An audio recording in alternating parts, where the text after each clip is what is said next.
You got people like this around you. Country's full of them now. People walking around all day long, every minute of the day, worried about everything. Worried about the air, worried about the water, worried about the soil. Worried about insecticides, pesticides, food additives, carcinogens. Worried about radon gas, worried about asbestos. Worried about saving endangered species. Let me tell you about endangered species, all right? Saving endangered species is just one more arrogant attempt by humans to control nature. It's arrogant meddling. It's what got us in trouble in the first place. Doesn't anybody understand that? Interfering with nature. Over 90%, way over 90% of all the species that have ever lived on this planet, are gone. They're extinct. We didn't kill them all. They just disappeared. That's what nature does. They disappear these days at the rate of 25 a day. And I mean regardless of our behavior. Irrespective of how we act on this planet, 25 species that were here today will be gone tomorrow. Let them go gracefully. Leave nature alone. Haven't we done enough? We're so self-important. So self-important. Everybody's gonna save something now. Save the trees, save the bees, save the whales, save those snails. And the greatest arrogance of all, save the planet. What? Are these fucking people kidding me? Save the planet? We don't even know how to take care of ourselves yet. We haven't learned how to care for one another. We're gonna save the fucking planet? I'm getting tired of that shit. Tired of that shit. Tired. I'm tired of fucking Earth Day. I'm tired of these self-righteous environmentalists, these white bourgeois liberals who think the only thing wrong with this country is there aren't enough bicycle paths. People trying to make the world safe for their Volvos. Besides, environmentalists don't give a shit about the planet. They don't care about the planet. Not in the abstract, they don't. Not in the abstract, they don't. You know what they're interested in? A clean place to live. Their own habitat. They're worried that someday in the future they might be personally inconvenienced. Narrow, unenlightened self-interest doesn't impress me. Besides, there is nothing wrong with the planet. Nothing wrong with the planet. The planet is fine. The people are fucked. Difference. Difference. The planet is fine. Compared to the people, the planet is doing great. It's been here 4.5 billion years. Did you ever think about the arithmetic? Planet has been here 4.5 billion years. We've been here, what, 100,000? Maybe 200,000?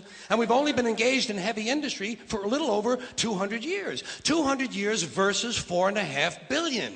And we have the conceit to think that somehow we're a threat? That somehow we're going to put in jeopardy this beautiful little blue-green ball that's just a-floating around the sun?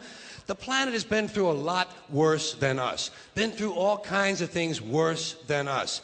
Been through earthquakes, volcanoes, plate tectonics, continental drift, solar flares, sunspots, magnetic storms, the magnetic reversal of the poles, hundreds of thousands of years of bombardment by comets and asteroids and meteors, worldwide floods, tidal waves, worldwide fires, erosion, cosmic rays, recurring ice ages, and we think some plastic bags and some aluminum cans are going to make a difference? The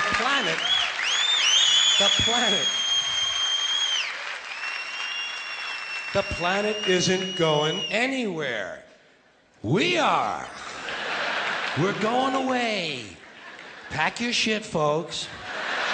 We're going away.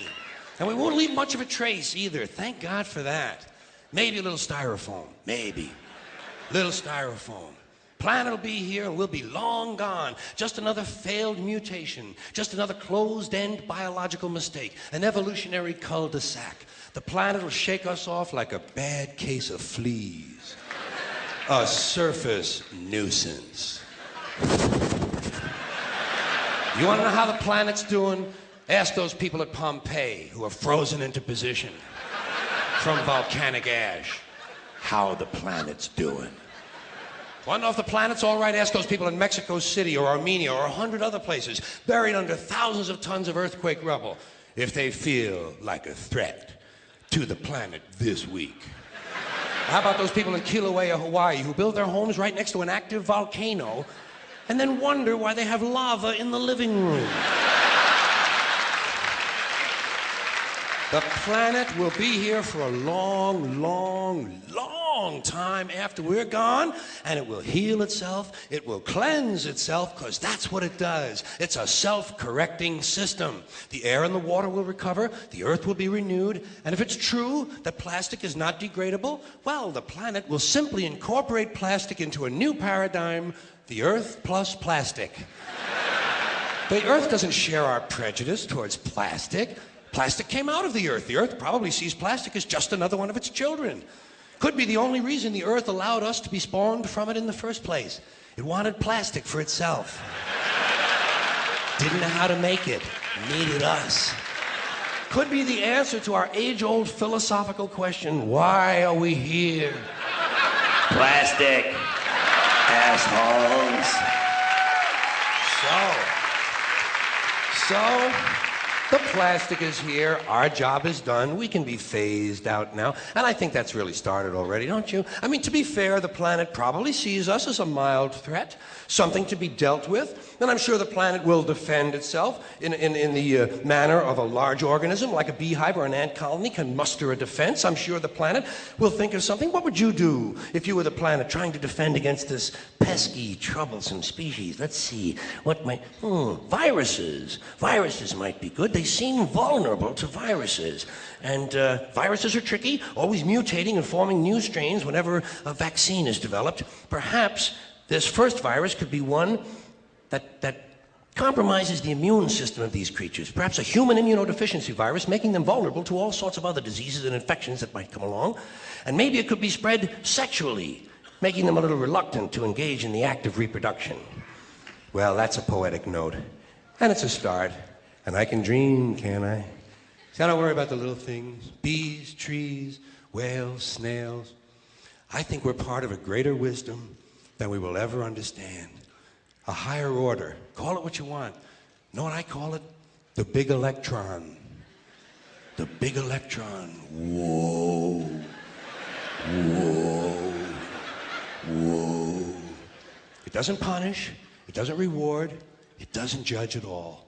It just is. And so are we. For a little while. Thanks for being here with me for a little while tonight. Thank you. Thank you very much.